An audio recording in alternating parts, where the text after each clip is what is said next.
Assalamualaikum warahmatullahi wabarakatuh. Alhamdulillahirabbil alamin. Wassalatu wassalamu ala asyrofil anbiya'i wal mursalin wa ala alihi wa sahbihi ajmain. Amma ba'du. Alhamdulillah teman-teman, hari ini saya Nuri Nur Latifah dan Izul Izzatunisa akan menyampaikan materi yang berjudul multi akad.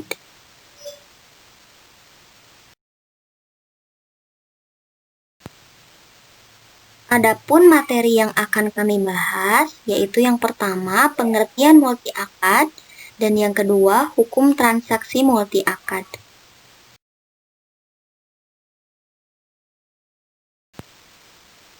Oke teman-teman, untuk yang pertama saya akan menyampaikan pengertian multi akad. Transaksi multi akad adalah transaksi yang di dalamnya terdapat lebih dari satu jenis akad, baik secara timbal balik atau mutakabil, atau hanya sekedar penggabungan beberapa akad dalam satu transaksi atau mujtami. Dalam Kamus Besar Bahasa Indonesia, kata multi berarti banyak, lebih dari satu, lebih dari dua, dan juga berlipat ganda. Sedangkan kata akad memiliki arti janji, perjanjian, dan kontrak. Transaksi jenis ini biasa juga dikenal dengan istilah hybrid kontrak. Kata akad sendiri merupakan serapan dari bahasa Arab, yaitu akad yang memiliki arti ikatan, janji, kesepakatan. Dalam bahasa Arab, transaksi multi akad biasa disebut dengan beragam istilah. Di antaranya adalah al-uqud al-muraqqabah dari kata rokkabah yurokibu tarkib yang bermakna al-damu dan al-jam'u atau menggabungkan dan menyatukan.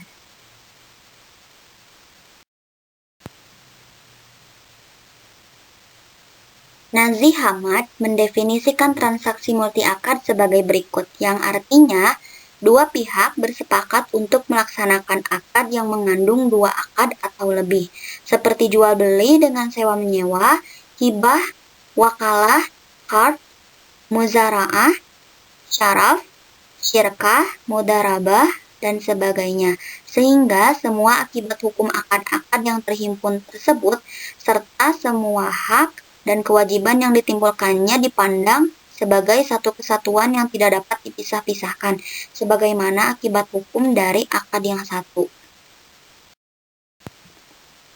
Al-Imrani memberikan definisi yang dekat dengan definisi Nazih Hamad di atas sebagai berikut.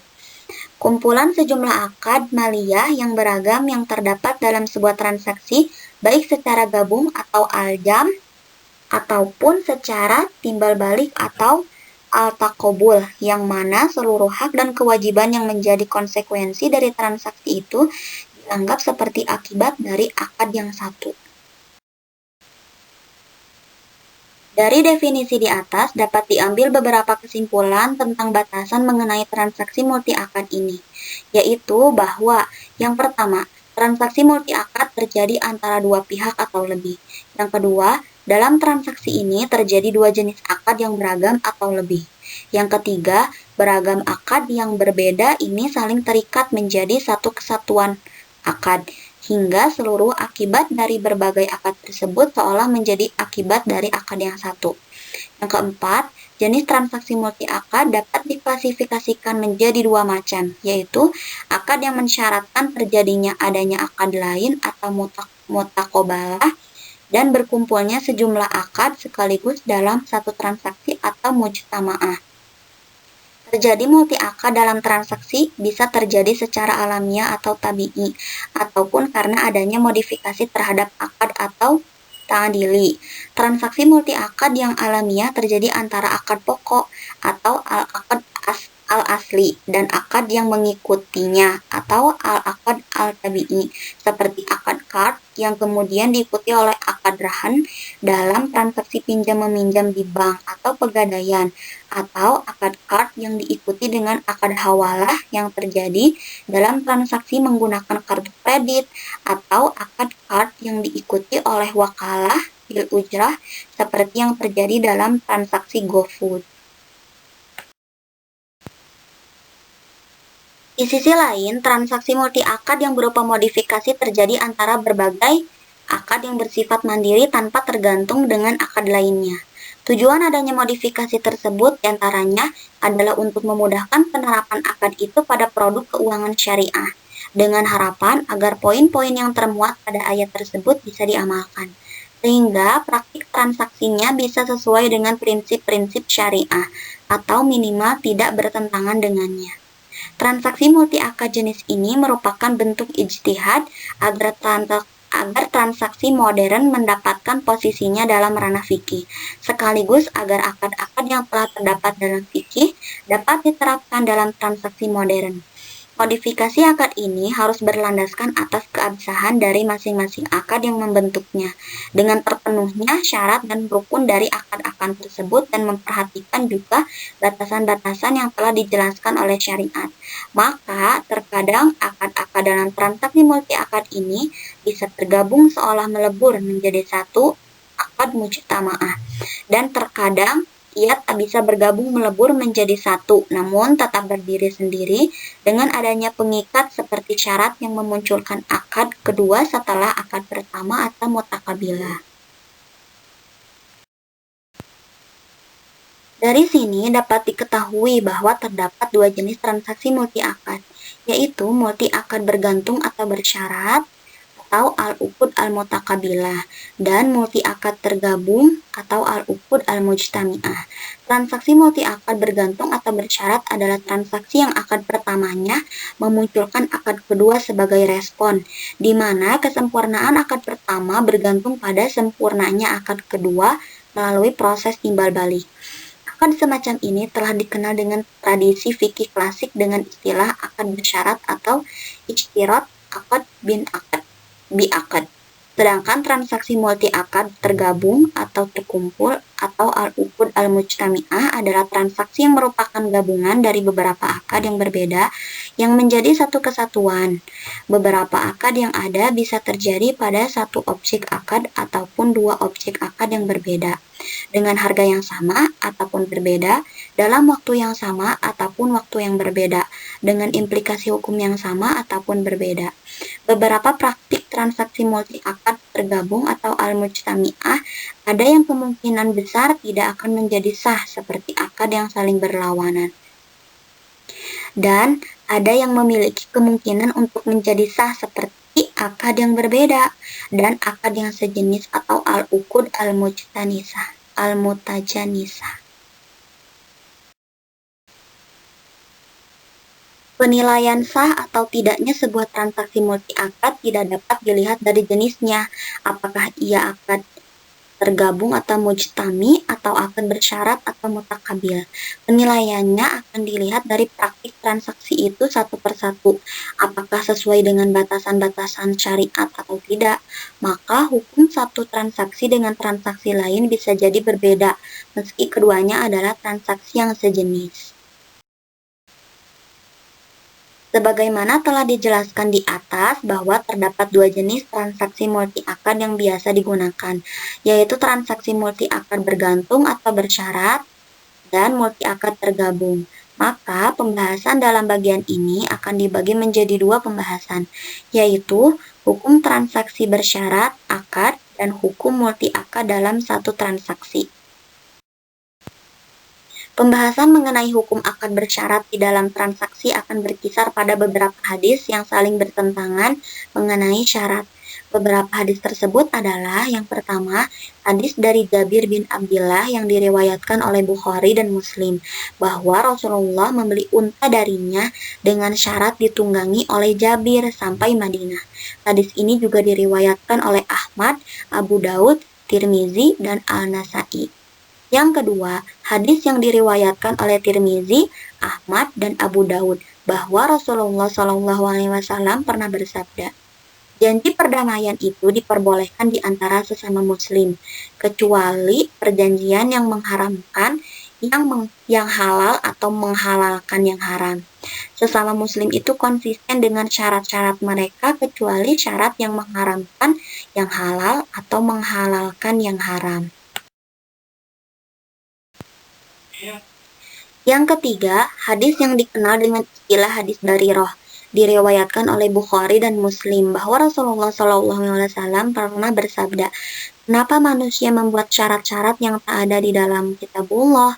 Siapa yang membuat syarat-syarat yang tak ada di dalam kitabullah, maka syarat itu tidak berlaku baginya, meski ia menegaskannya 100 kali. Syaratnya Allah itu lebih berhak dan lebih kuat."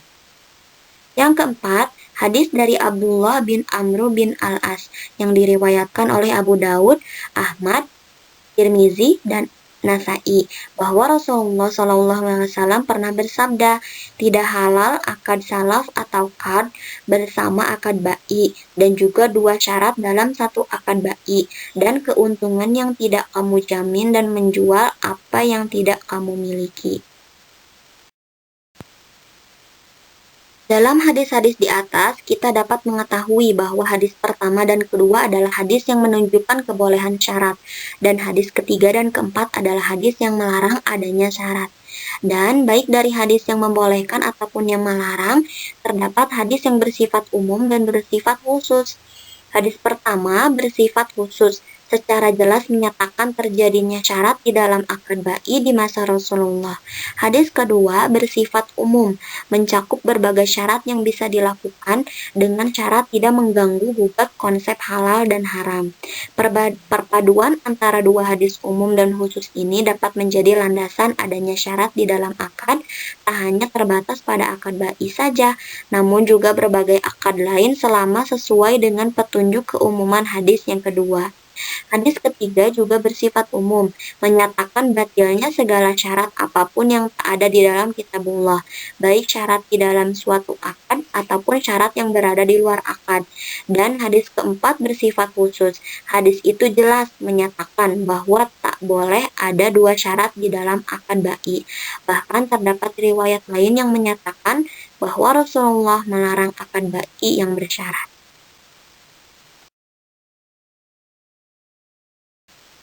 Ibnu Rushd menjelaskan setidaknya ada 4 perbedaan pendapat mengenai hal ini, yaitu bahwa jika akad ba'i terkumpul dengan suatu syarat, maka yang pertama, akadnya fasid meski syaratnya boleh. Ini adalah pendapat Imam Syafi'i dan Abu Hanifah. Yang kedua, akadnya boleh dan syaratnya juga boleh. Ini adalah pendapatnya Ibnu Syubrumah. Yang ketiga, akadnya boleh tapi syaratnya batal. Ini adalah pendapatnya Ibnu Abi Laila. Yang keempat, akadnya boleh jika memiliki satu syarat dan akan menjadi fasid jika di dalamnya ada dua syarat. Ini adalah pendapatnya Imam Ahmad bin Hambal.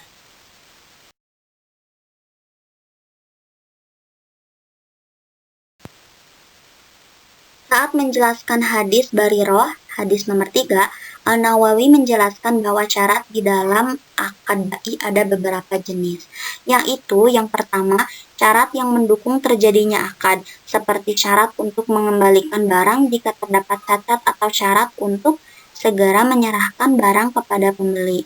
Yang kedua, syarat yang di dalamnya terdapat maslahat yang dibutuhkan, seperti syarat untuk khiyar, daman, dan syarat untuk menyegerakan uang.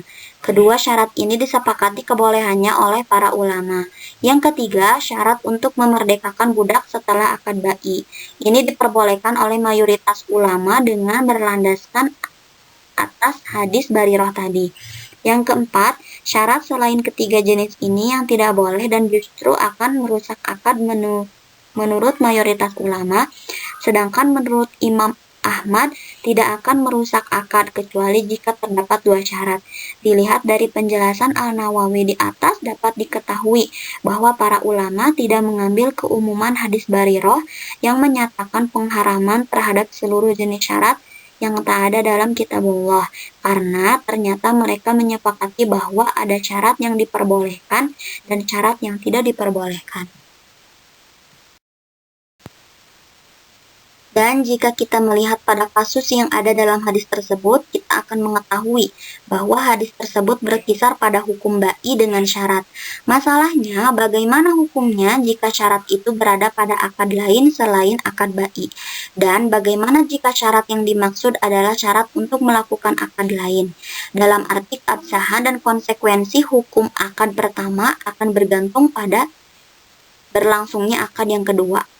Akad yang biasa digunakan dalam fikih bisa diklasifikasikan menjadi dua kategori, yaitu yang pertama akad bisnis atau akad muawadhah, seperti akad bai, ijarah, dan salam. Yang kedua, akad sukarela atau akad tabaru, seperti akad hibah, qard, dan sodaqah. Pembahasan mengenai syarat akad di dalam akad akan tergantung pada jenis akad yang pertama dengan jenis akad yang menjadi syarat pada akad tersebut. Dari dua jenis akad ini, maka akan ada tiga jenis akad bersyarat yang perlu diketahui hukumnya, yaitu yang pertama, akad tabaru dengan syarat akad muawadhah atau sebaliknya. Yang kedua, akad muawadhah dengan syarat akad muawadhah. Yang ketiga, akad tabaru dengan syarat akad tabaru. Nah, untuk poin yang pertama, kita akan membahas tentang akad tabaru dengan syarat akad muawadhah atau sebaliknya. Contoh kasus pertama dari transaksi ini adalah akad qard dengan syarat akad bai. Seperti A meminjamkan uang kepada B dengan syarat B harus membeli sejumlah barang dari A.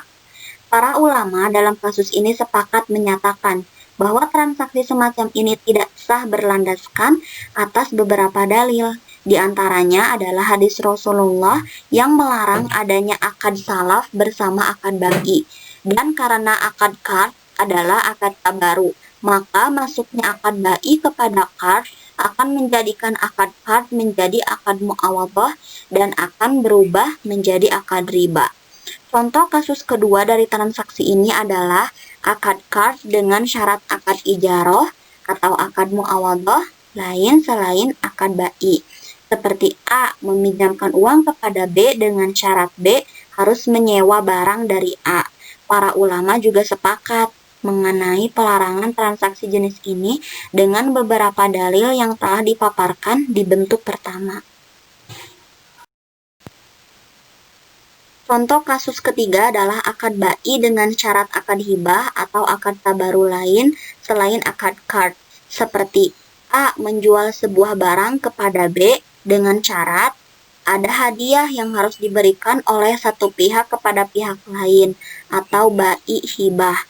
Atau seperti A menjual rumah kepada B dengan syarat A bisa tinggal sementara di rumah itu selama jangka waktu tertentu atau bai ariyah.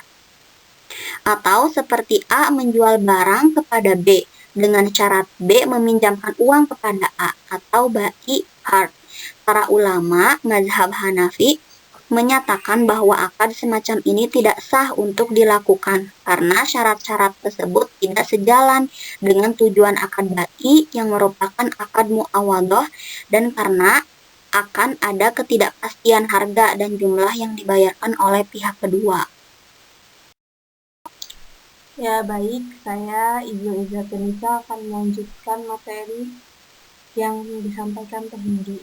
Jenis yang kedua yaitu akad muawadhah dengan syarat akad muawadhah. Contoh kasus dari transaksi jenis ini adalah adanya akad bai dengan syarat akad bai. Seperti A menjual suatu barang kepada B dengan syarat B menjual suatu barang kepada A. Atau akad bai dengan syarat akad ijarah seperti A menjual barang kepada B dengan syarat B menyewa suatu barang dari A. Dalam transaksi jenis ini, terdapat tiga pendapat di kalangan para ulama.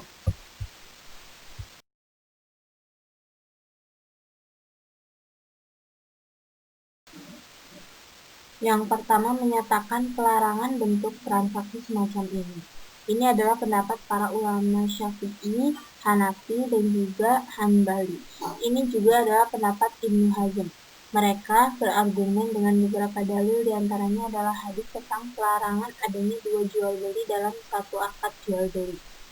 Dengan menyatakan bahwa adanya syarat muawadhah di dalam akad muawadhah telah termasuk kepada larangan Rasulullah tentang dua akad jual beli dalam satu akad jual beli. Yang kedua, menyatakan bahwa syarat yang dilarang dalam akad bai adalah syarat akad ja'alah, short, musaqah, syirkah, dan qirah. Sedangkan akad-akad muawadhah lainnya seperti akad ijarah ini adalah pendapat yang masyhur dalam mazhab Maliki. Mereka berargumen bahwa akad-akad di atas bertentangan atau bahkan menafikan maksud dari akad ba'i itu sendiri. Yang ketiga, menyatakan kebolehan berbagai macam akad muawadhah yang bersyarat akad muawadhah lain. Ini adalah pendapat yang diambil oleh Imam Malik, Ibnu Taimiyah, Ibnu Qayyim al-Jauziyah. Ini juga pendapat sebagian dari ulama mazhab Hanbali dan Maliki. Mereka berargumen dengan kaidah bahwa hukum asal dalam perkara muamalah adalah boleh, dan hadis yang menyatakan bahwa umat muslim selalu konsisten dengan syarat mereka. Kemudian berikutnya adalah akad tabaru dengan syarat akad tabaru.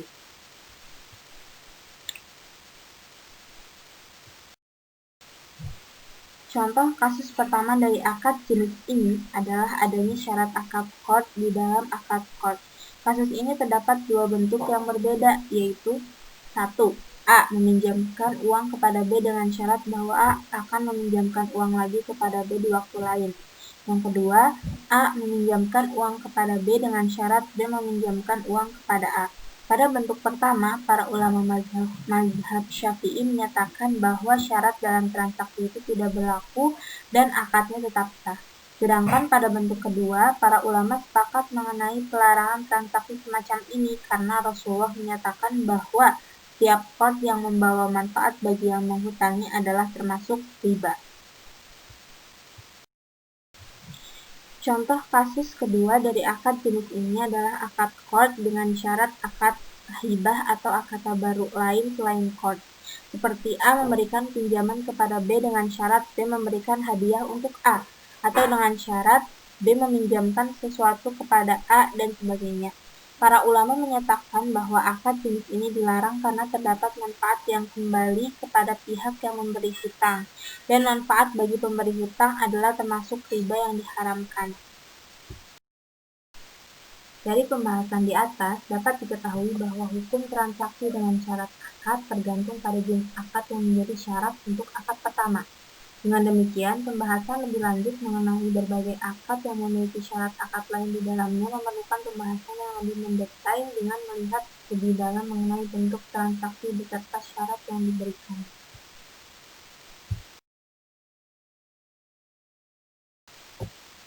Kemudian hukum yang kedua adalah hukum multi akad dalam satu transaksi.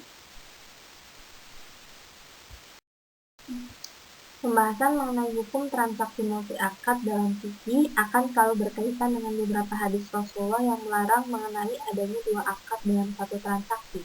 Beberapa hadis itu adalah: yang pertama, hadis larangan melakukan dua jual beli dalam satu jual beli.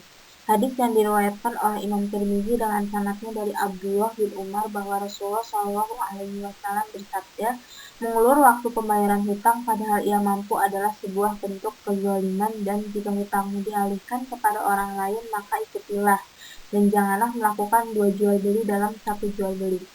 Hadis lain diriwayatkan oleh Imam Tirmizi dengan sanadnya dari Abu Hurairah bahwa ia berkata, Rasulullah SAW melarang dua jual beli dalam satu jual beli. Abu Daud juga meriwayatkan dengan sanadnya dari Abu Hurairah bahwa Rasulullah SAW bersabda, siapa yang melakukan dua akad jual beli dalam satu akad, maka hendaklah ia mengambil yang paling kecil dari keduanya, atau ia akan mendapatkan riba. Hadis serupa juga diriwayatkan oleh Imam Nasa'i, Imam Malik dalam Muwatta tanpa sanad, dan juga Imam Ahmad.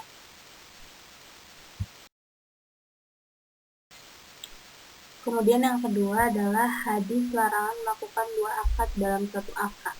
Hadis yang diriwayatkan oleh Imam Ahmad dengan sanadnya dari Abdullah bin Mas'ud bahwa ia berkata, Rasulullah SAW melarang dua akad di dalam satu akad.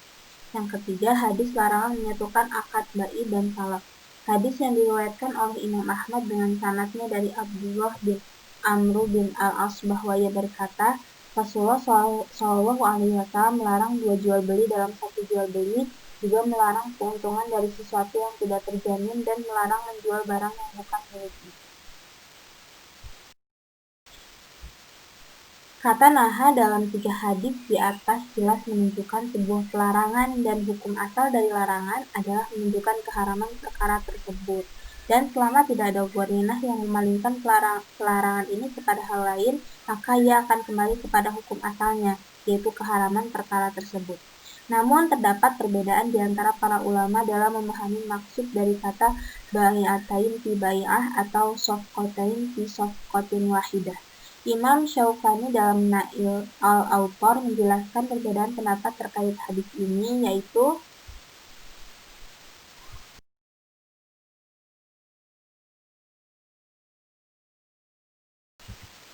yang pertama, bahwa transaksi yang dimaksud dalam hadis itu adalah transaksi jual beli dengan dua harga yang berbeda, harga cash dan harga muajjal, tanpa menentukan harga pastinya.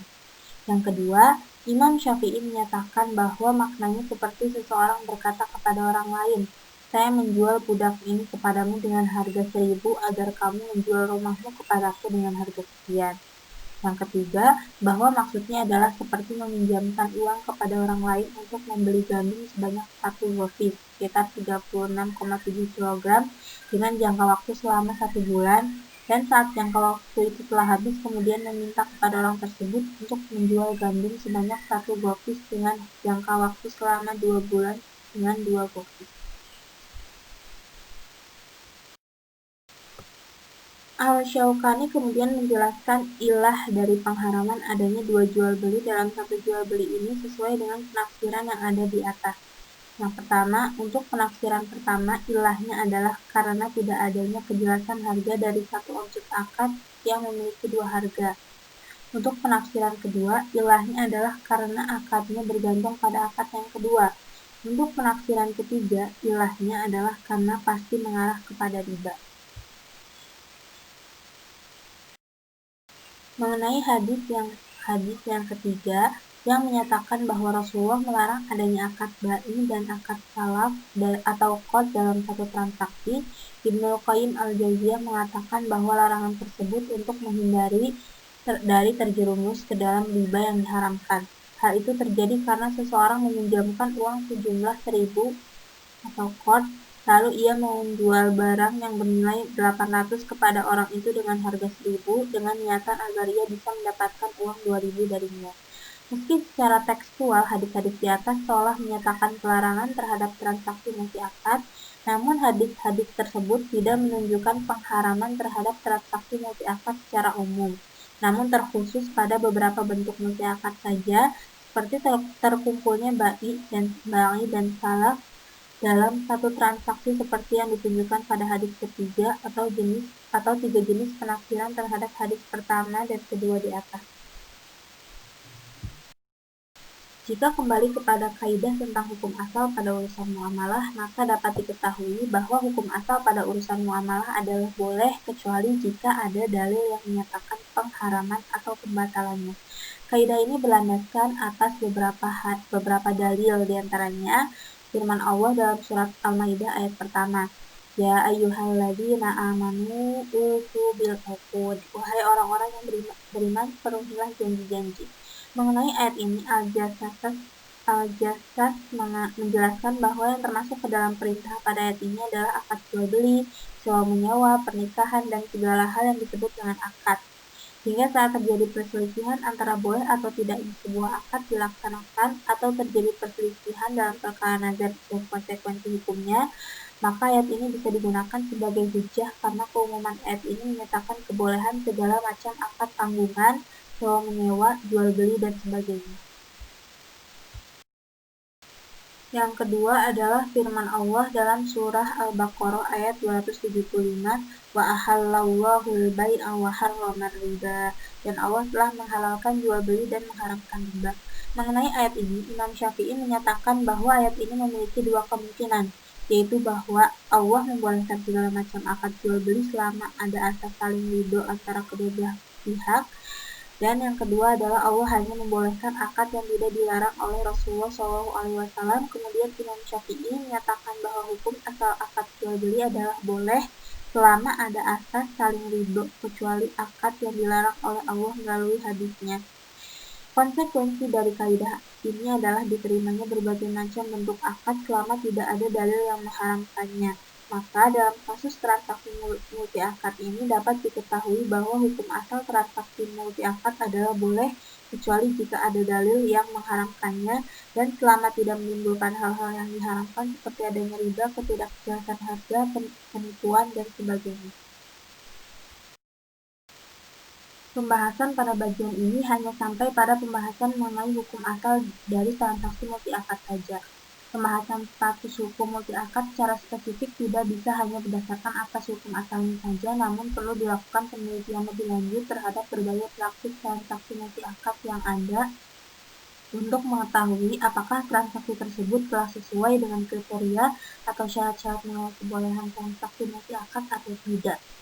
Jika kriterianya terpenuhi, maka transaksi itu sah untuk dilakukan, namun jika kriterianya tidak terpenuhi, terlebih lagi jika memunculkan hal-hal yang diharamkan, maka transaksi tersebut bisa tidak sah untuk dilakukan.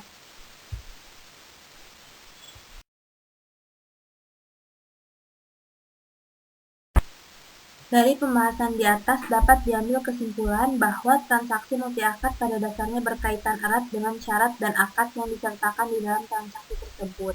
Maka, kesahihan tiap transaksi multi akad akan bergantung pada sahih tidaknya syarat dan akad yang disertakan dengannya. Jika syarat dan akad yang ada di dalam transaksi itu sah secara syariat, maka transaksi multi akad tersebut dapat dikatakan secara sah secara syariat. Namun, jika syarat dan akad yang terdapat di dalamnya itu tidak sah secara syariat, maka transaksi itu pun tidak bisa dikatakan sah. Kaidah hukum asal dalam perkara muamalah adalah kebolehan sampai ada dalil yang mengharamkannya. Telah memberikan ruang yang sangat luas bagi perkembangan bentuk akad pada transaksi modern sesuai dengan ruh syariat Islam yang mampu untuk beradaptasi dan diterapkan di berbagai tempat dalam berbagai keadaan. Sahih likulli zaman wa makan. Namun tetap saja syariat memiliki batasan-batasan yang perlu untuk diperhatikan agar transaksi yang dilakukan sesuai dengan syariat. Pembatasan yang diberikan oleh syariat dalam berbagai jenis akad itu berkisar pada hal-hal yang diharamkan. Jika ada hal-hal yang diharamkan seperti riba, penipuan, ketidakjelasan, maka transaksi itu akan menjadi haram. Namun jika tidak ada unsur haram di dalam transaksi tersebut, maka hukumnya akan kembali kepada hukum asal, yaitu boleh.